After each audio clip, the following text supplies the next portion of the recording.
Hello everybody! I'm so excited about today's video, but before I'll tell you the theme of this video, I would like to tell you a very important thing.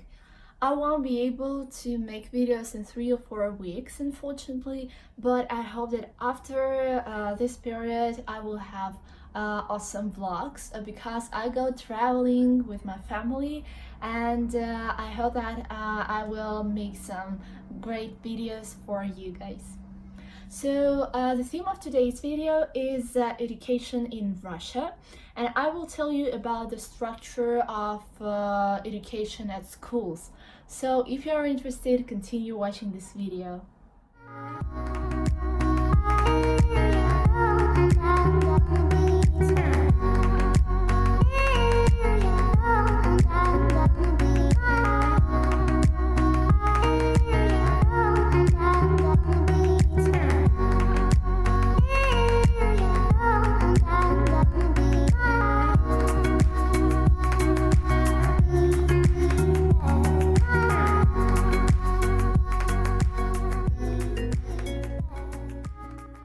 So I decided to tell you about Russian education at schools because it is always interesting for me how people in other countries study, and I always find out something unusual for me. So before school, children usually go to the kindergarten, and then if their parents want, they can go to the preschool activity or preschool classes. And at the age of 7, or sometimes it can be the age of 6, children go to the first form. And the whole education school can be divided into 3 levels. It doesn't call like a level here, but I will just call it like this so it will be easier to understand. So the first level starts at the first form and continues for 4 years, and it is called primary general education. At this period, children just go to school and they have one teacher who is responsible for them, and this teacher leads almost every subject except I don't know, PE lessons, drawing, music or something like this. Children just get the most important basics at all subjects that they need. And every form at this period has their own room where they have almost all lessons, except again, PE lessons or music lessons. The next level is basic general education, and it lasts for 5 years from the 5th to the 9th form. At this period, children gain main knowledge of all sciences. They go to different cabinets, so every cabinet belongs to the teacher of the certain subjects, and also they have the tutor or the class teacher who is officially responsible for them. So they also have their own cabinet, but sometimes it can be like this. Like I have my tutor is a German teacher, and at the 10th form and at the 11th one we don't have German.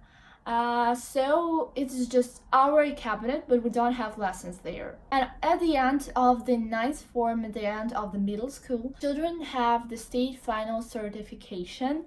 It's just like an exam. Children should pass 4 exams, or if they need, they can pass more. Everybody should pass mathematics and Russian, and the children can choose 2 other subjects that they need or want to pass.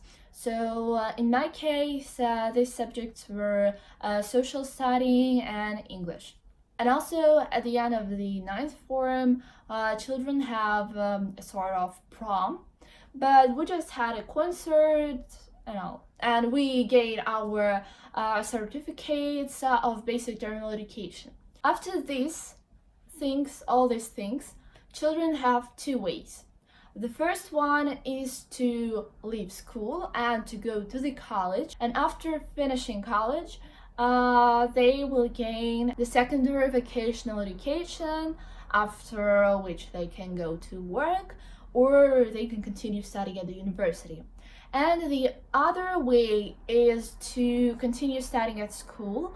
So here we have 11 classes. 11 classes is a complete school education. So I will now tell you about this way because I went this way, and just because it is obvious, I think everything is obvious with colleges. And the last level is complete general education, and it continues for 2 years, so just like a high school. It is the 10th and the 11th forms. During this period, students continue to study sciences and subjects that they've studied before, and also they have usually a small number of new disciplines. And almost in all schools in Russia, after the 9th form, so in the 10th form, there are different directions that a student can choose. For example, at my school, we have 3 classes, and every class is divided into 2 directions. So here in Russia, every class has its own letter. So in Russian it's like class A, class B, class V. So I will tell you this in English, like class A, class B, and class C. So I'm studying at the class A, and this class is divided into 2 groups. The first one is humanitarian, that is mine. And it means that we have more hours of Russian, more hours of English, of literature, and of social studying. And the second group is socioeconomic. This group has more hours of mathematics, geometry. They also have geography, and we don't have geography at all. And also they have more hours in comparison to other classes of social studying. Class B is divided also into 2 groups. The first one is chemical biological, so it's quite obvious that they have chemistry, biology, they also have physics, and less hours of other subjects that we have. So for example, my class doesn't have chemistry and physics, and I'm quite happy. And the second group, the class B, is I don't know how to say it in English correctly, but that's why I'll just say physical and mathematical group. So it's also obvious that they have more hours of physics, mathematics, and geometry. And class C, actually I don't see any sense in division of this group, of this class, and this class actually was formed because another school just cancelled their 10th forms and 11th ones, and all the students came to our school. But they are divided into socioeconomic group as well, and just a group for common education. And after completion of this complete general education, students have to pass the Unified State Examination. And this examen after the 11th form in Russian is called ЕГЭ, Единый государственный экзамен. So there are 2 subjects that students have to pass. They are Russian and mathematics, but there are some changes that were made in 2 last years. Mathematics is divided into 2 examens, and you can choose only one of them. If you don't need mathematics for your university, for admission to your university, you just can pass the basic of the mathematics. And if you need it, you should pass the proficiency level of mathematics. And also, I think in 2 years, history will be also a subject that everyone should pass. And there were rumors that English, maybe in 4 years, will be also a subject that everybody should pass. So students pass these exams, and they also have 2 just like celebrations. The first one, I don't know, just in English countries there are no such celebration, but it is called the last ring, I think it will be like this in English, and where we have a concert and just say thank you to our teachers and school and something like this. And also we have like a prom at the end of the June, where we also have to do a show, and after it we gain our certificates of complete general education, where we have all our marks, and then we have a prom night. So this is the whole structure of Russian education at schools. And now I'll just quickly tell you about my normal day when I have school, because now I have my summer holidays, and actually we have 4 holidays. The first one is autumn holidays that lasts for 1 week, winter holidays, usually 2 weeks, spring holidays 1 week, and summer holidays, it's 3 months.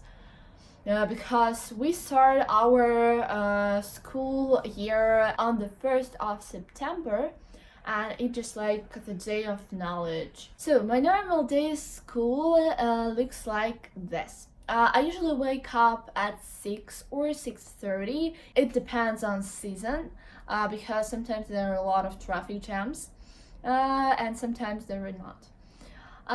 Then I do all my morning stuff, and then my parents drive me to school. Our lessons start at 8:30. Every lesson lasts for 45 minutes, and normal breaks last for 10 or 15 minutes. The biggest break is after the 5th lesson. It lasts for 20 minutes. So I usually went back home from 3 p.m. to 6 p.m. It depends on day, and then I just have a break and I have to do my homework. I know that in some countries there is no homework at all, and I know it's quite hard because you study almost the whole day and then you come back home and you should study again, you should do your lessons. It's quite hard, but I think I just get used to it. By the way, here in Russia we can't choose subjects, just we have this number of subjects that we should study, and we can't say I don't want to study this. No, we don't have such a thing. So I hope that this video was interesting for you, and if you still have some questions about Russian education, you can write down them in comments. Thank you for watching this video. Bye! At the end of the 9th O, and after graduation and the first one is certificates.